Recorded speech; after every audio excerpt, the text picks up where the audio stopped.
Welcome to ఈనాటి వార్తా news. Shri Sathya Sai జిల్లా సోమందేపల్లి మండల కేంద్రంలోని ఎస్సీ కాలనీలో ముమ్మర ప్రచారం చేశారు. వైసీపీ నాయకులు ఆదివారం సాయంత్రం ఎస్సీ కాలనీలో ప్రతి గడపకు వెళ్లి జగనన్న సంక్షేమ పథకాలు అందుతున్నాయా, మీ ఇంట్లో అందరికీ వైసీపీ ప్రభుత్వ పథకాలు వస్తున్నాయా అంటూ ప్రతి ఒక్కరిని ఆప్యాయంగా పలకరించారు.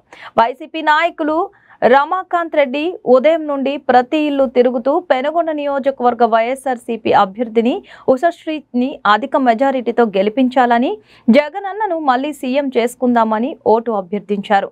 ఈ కార్యక్రమంలో నాయకులు నరసింహమూర్తి, సత్యసాయి జిల్లా ఎస్సీ సెల్ ఉపాధ్యక్షులు Kambalappa, vice MPP Venkat Narayana Reddy, Sajjareddy, SC cell అధ్యక్షుడు నరసింహమూర్తి, ఈశ్వర్ రెడ్డి, కుమార్, గోవిందమ్మ గారి, శ్రీనివాసులు, జగదీష్, నాగరాజు తదితరులు పాల్గొన్నారు.